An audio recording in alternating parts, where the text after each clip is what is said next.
Cardinals Corner from Arizona Sports. Cardinals Corner from Arizona Sports with Tyler Drake and Lauren Koval.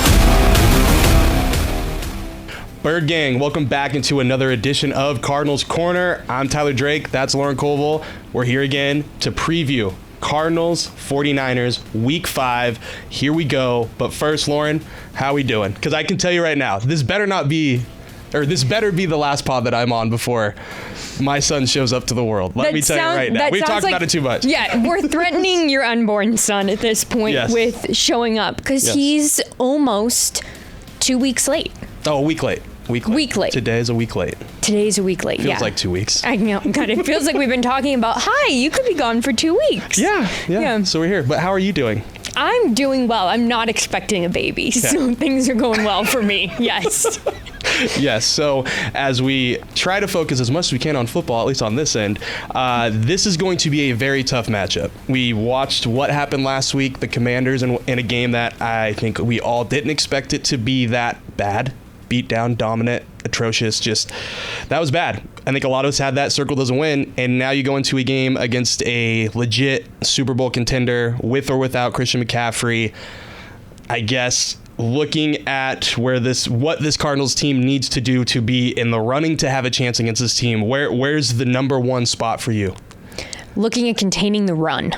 They're without Christian McCaffrey, which hasn't mattered for them at all. And they still have a dynamic run game. Mm-hmm. And so I think that is important for the Cardinals, not only because that's been an area of weakness for them so far this season, run defense. Yes. And now they're going up against a top 10 running game in the NFL. So that's immediately where my eyes go. Yeah. Christian McCaffrey, like you said, not out there playing. I believe he's on the IR still. He went to Germany to go check some things out. So rumor is now that he has Achilles tendonitis in both legs. Tough. That Madden curse is alive and well. I'm just going to say that. But yeah, Jordan Mason has really taken on the ground game, at least for the Niners. 447 yards, 91 carries. He only trails Derrick Henry. Derrick Henry is the top of the league, 480, I think. Jordan Mason's at 447. Jordan Mason's got more carries than anybody else in the league right now. This guy is getting the rock. They're comfortable with him. He's got 3 touchdowns, so a little bit lower on that side. But the dude everything is advertised of what they want on the ground. The one thing that is interesting, though, he's not really used that much in the passing game like McCaffrey would be. I think he's only got 6 catches for 57 yards. So that side of things kind of more one-dimensional. But from what Budda Baker told us today is they're using other guys. They're getting Kyle's Juszczyk, which he wanted to make sure he said correctly, pronounced his name, which he did. Good job, Budda. Deebo Samuel, they're using them a little differently to get them in the mix more to kind of make up for what CMC would bring to the table. So that is definitely something huge that I'm going to be looking for too, is they have to be able to stop the run. This is one of the worst teams in the NFL by a good margin. It's bad. It's really bad. And there's no way around it. There's no sugarcoating this. The Cardinals' run defense is bad. And Jordan Mason might not be as dynamic in the passing game as having Christian McCaffrey out there. The 49ers still have one of the most dynamic passing games in the NFL. When you think of a better wide receiver, tight end combo in the league, the only team that I think sort of butts up against them is the Lions. That's a good one, yeah. That's a team that comes to mind right away. So even though they're without Christian McCaffrey, that has seemed to just be not even a bump in the road for them. No, because you still got Deebo catching 16 catches, 222 yards, and no touchdowns from Deebo, which is pretty surprising. But actually, Juwan Jennings, he's actually their leading guy right now. 364 yards, 3 touchdowns, 21 targets, 21 receptions. He's been their guy. Which is nuts because ASU's very own Brandon Ayuk is on that team after holding out in ridiculous contract extensions, only to then accept the deal that had been on the table for him the entire time. And he's been basically a non-factor for this team. Third on the team, 167 yards, no touchdowns, 13 catches. So he's on the lower end there. But Brock Purdy, I think that's been the guy who is really, all the people that call him a game manager, they probably can't be saying that right now. He's second in the league with 1,130 yards. He's completing, I think, almost 70% of his passes. Like, the guy's feeling it right now, and he's throwing it in some tight windows. He's clearly doing some more things. He's a lot more comfortable. But for me, when I look at this, it's more about what the Cardinals offense has to do. The defense we know is going to give up points. They're going to get shredded. Can the offense rise to the occasion after putting up 14 points last week? It's really going to come down to third downs. They've been so bad at third downs these last 2 weeks that has to get remedied if they're going to have a chance. And that third down, if they can convert those, that's going to open up more looks for Marvin down the line, because he's been non-existent in those later quarters. Like, that third down conversion rate is something that can really open up everything else for this offense and really give them more opportunities. Like Drew Petzing told us this week, gives them more plays at the plate. Like, they have another shot. So they've really got to do that. That's going to be the biggest thing. And a big way to do that is not giving them third and long looks. Make it short. Make it third and short, or third and manageable. Like, that's what's been killing them lately. I think last week they were averaging like 16 yards of conversion or a third down at one point or the other. So it's just, they've really got to shore up that to have a chance to put up with this 49ers offense that really is firing without the offensive player of the year last year. It's just nuts. And Kyler talked about this week just about the inability to convert on third down and how much that's stalling the game. And then on the opposite end of the ball, creates plays where the defense is out there for ridiculous amounts of time out on the field. The offense comes out, once again, can't convert on third down. So how can they improve on that? Another thing that I start to look at with the Cardinals offense is the injuries back up at the line. Jonah Williams, question mark on if he's going to even play this year. Yeah. They're eyeballing a November return if possible. If not, he's not even coming back this year. Beach still on the injury report. So we'll see if he plays this week. When you're going up against a team that is Fred Warner. You just have to say the name. And Nick Bosa. Yeah. Just say the names and done. That's all you have to say. Kyler said the same thing this week about going up against Fred Warner. He's like, yeah, I know him. We're very familiar with each other.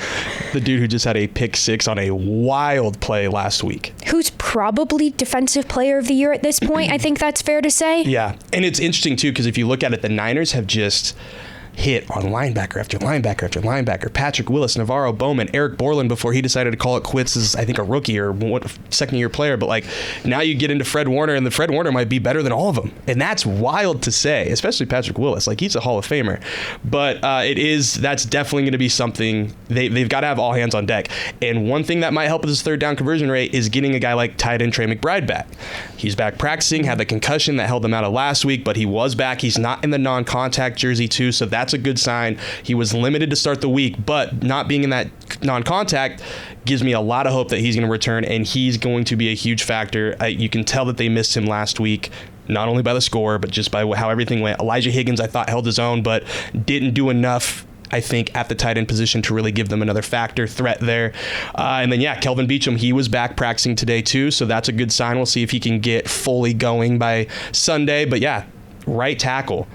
That is getting hit hard, and hopefully Christian Jones can come back from, he just got designated to return off of IR. Maybe he can come back in and provide some more depth, because there's really not much behind Beachum.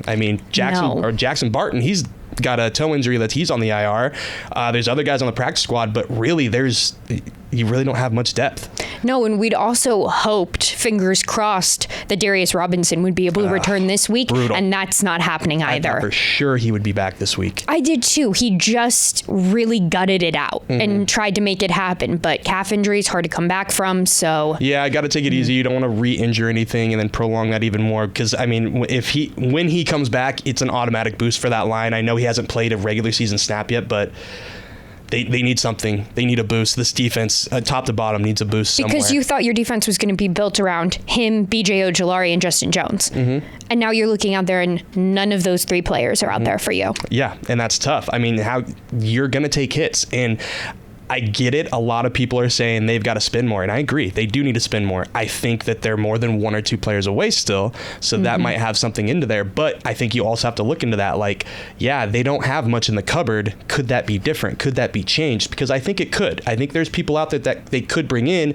Obviously, they have the onboarding process, and all that other things, but there's ways to bring in more talent. And yes, we know this team likes to draft. We know they like to go through the draft, but at some point or another, they're going to have to bring in somebody that's a lockdown corner, not a lockdown pass rusher, but somebody that's going to move the needle and everybody has to account for on a daily basis. When you have such glaring issues at certain position groups that you thought were going to be of concern at the beginning of the season, and as the season's progressed, they've only become more and more glaring issues for you, you have to be able to target them at some point during the season, especially if, like we've heard from Jonathan Gannon, we've heard from Drew Petzing, we've heard from Monty Austin for this season that this team's ready to compete. If you want to be ready to compete, you need to fill those gaps sooner than just the draft. Yeah, 100%. And they have the cap space to do so. They do. For sure they do. Looking at the Niners, just top to bottom, who's the one guy that cannot go off this week? I know there's multiple guys that cannot go off this week, but who's one guy that if he starts doing stuff, it's going to be over? On the defensive side of the ball, immediately my eyes go to Fred Warner. We've already talked about him a little bit. I know he showed up on the 49ers injury report yesterday. I don't know as of this taping yet if he showed up today or not. He was dealing with a ankle injury. He left the game last week with the same ankle injury. So we'll see if he's ready to go. I assume he will be just because of who he is as a player. On the offensive side of the ball, another person to keep an eye on the injury report is George Kittle. He has a ribs injury that he's been battling for a few weeks now and is still out there, but is sort of less effective. And with that being said, somebody you need to shut down who, to me, targets the exact kind of player that the Cardinals are, I don't want to say scared of, but would have a tough time defending, is somebody like a Debo. Somebody who can run the ball and somebody who can catch the ball and somebody who can create space like no other, especially from these Cardinals corners. And that's why Cardinals Corner is good. Nice name drop. Thank you. Debo Samuel's definitely my number one. He has not found the end zone. Obviously, you could go with a guy like George Kittle. You go with a guy like Juwan Jennings, but because they found the end zone through the air. But I've got to give it to Samuel because if he finds the end zone, it's going to be tough for them. Like, it's already tough. They've already got so many weapons they've got to deal with. If Brandon Ayuk somehow turns it on, that's going to be rough too, facing the kind of hometown team. So interesting there. But same thing with Brock Purdy. Yep, exactly. Purdy was playing high school ball here, so he's actually an Arizona native. Yes. Brandon Ayuk gets like half credit. Okay, I think that's fair. Yeah. But I mean, obviously Purdy offensively too. If they can get him to be quicker.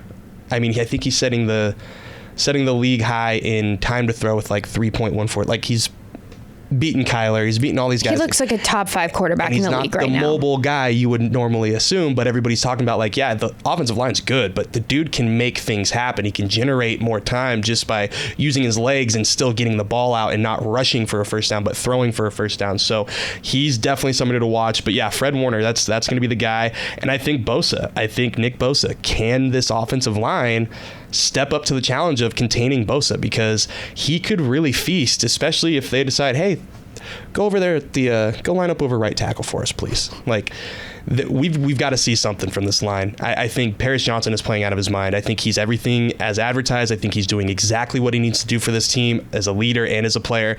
That other side of the line, there's just too many questions right now. I think if Beachum was a little more healthier, I wouldn't be so concerned. But I mean, it's tough sledding right now for that side. And we've talked about it on the pod a lot, but we don't talk about Paris a lot unless he's sitting right over there from us, which is because he's so locked down. Yeah, he's so damn good that you just go, okay, he's got it. He can figure it out. I'm not worried about him. And then you switch over to the right side and you go, what are we doing over there? What's the game plan? And of course, this is a team you play twice a year. The names we're bringing up, not new names. Nope. Not something that people haven't already heard of. So I'm sure that Jonathan Gannon knows. I know that Kyle Shanahan knows. He sang Kyler Murray's praises yesterday too, just about how mobile and how much more comfortable he looks in this Drew Petzing scheme. So it'll be interesting to see how they game plan for someone like Kyler, where, if we're being honest, they've had a lot of success. Yes, and Purdy's had a lot of success against this Cardinals team too. I think he's had like 8 touchdowns and 700 yards, something crazy, just 4 games. It's no big deal. Mr. Irrelevant not looking so irrelevant anymore. Yes, you couldn't say that any better. It's going to be tough. So with that, let's get right into the predictions part of the program. After what we saw last week, heading into this week, knowing who's on that other side, what do you got? I got 34-14 Niners. I think that this one is not going to be very close at all. I hate to say it. Last week kind of turned my mind to how good is this Cardinals team? Are we going to be sitting? Did we see the ceiling already? Yes. Are we going to sit here and do a lot of pods like we did last year where we're like, they're close, but they're not there yet. They need to change things up. Yeah. I didn't think we'd be in that position. I'm hoping that this is just a really good Niners team who could easily make a run in the playoffs, could get back to the Super Bowl. And if they start to show that again against the Cardinals, that wouldn't be unexpected. I'm sort of writing this week off as I don't think you're going to be very competitive with them. I don't think it's going to be very close. I would love if they surprised me. Yeah. I would love if it was a close game, even a little bit close with somebody like Matt Prater, who's joined the injury report this week, I believe with a left knee injury that he aggravated against the Commanders. He was not out there today, I can tell you right now. No, they signed somebody. Ryland. Yes. From the Patriots. Exactly. I know, a 4th rounder a few years back. 17 games played last year, but I think he was 16 of 25 on field goals. So take that for what you want to take. There's a reason that he was out there, available to be signed and picked up. Yeah. So in a game where it comes down to maybe you just need to put some points on the board and you can throw Matt Prater out there to hit, a 57-yard field goal and go, okay, great. That doesn't exist, it seems, this week. Yeah. And I think you had a good point there. This game is not expected to be competitive. I think we can all say that. Coming off of that loss last week, I don't think many people have much confidence in this Cardinals team just on this week-to-week basis. I think overall there's still confidence there. The way that they're going about things, sure. But that's where I'm at. This should not be a Cardinals win. I'm just going to say it. It shouldn't be a win. It shouldn't even be close to a win. If the Cardinals can make it competitive, that's going to say something to me. That at least they didn't say, oh yeah, tail between our legs, we're going to get beat again. Let's just put up another 40-burger. No. If they can make it competitive, that's going to still say something to me because there's still confidence within that facility. You can tell that, but you can tell they took a hit. They definitely took a hit. And as much as I say keep it competitive, I just don't see it happening. There's top to bottom Niners are just too good. I'm going to go 35-13, and there will be a missed point after. Okay. There's no Prater. Fair enough. I like that you went for like a little splash of something exciting there. So we think it's going to be almost exactly the same score. Yeah. If it could very well be a repeat performance, in my opinion. Yeah. And maybe not. I mean, I say that. I'm not trying to hedge, but the Niners have lost some games where people didn't expect them to lose. There's always that chance. So while we're putting some lopsided scores up there, there's always that chance. But this team's got to show a lot. If this team wants to come out and be competitive and keep it a 1-score, 2-score game, even 2-score game, I'll take that. That will show a lot of how much of a backbone this Cardinals team has. And it could look something like the Buffalo Bills game, where they didn't win. Yes, they had a lead. Yes, Detroit they blew it. Yes, but the Bills look like one of the best teams in the NFL these days. And to play them as close as you did still says something about this team. I don't want to hang on to quote unquote moral victories here because I'm not about that. I don't think that's important. It really just comes down to your record. I don't care if you slide by kicking a field goal and you win by 3. It's the record in the end. And if they go 1-4, that starts to look really ugly and hard to dig yourself out of. Yeah. Especially as you go back on the road next week against a Packers team that is going to be pretty mad, I'm going to tell you. Probably after what they saw last week. Probably. Jordan Love is 0-2 for the Packers. Malik Willis 2-0, which is Jordan Love's odd. Averaging more yards than everybody else in the league right now. I know, and I don't understand how they're 0-2. I've watched a handful of Packers games myself, but that'll be, I think next week's pod following this will be really interesting to sort of compare and contrast what we saw against the Niners and then what can they do as they head into Lambeau. Yep. Well, I think that about wraps the preview pod for week 5. 5. So thank all of you guys for stopping by. You can follow the show at AZ Cards Corner. You can follow Lauren at Colville_Lauren. Follow me at TDrake for Sports. As always, make sure to keep it locked on the Arizona Sports app, 98.7 and ArizonaSports.com. And yes, there will be a pod on Sunday. I should not be there. Let's hope I'm not there. Baker, get out of here, buddy. We want to see you. But until then, we'll talk to you guys next time. Have a good one.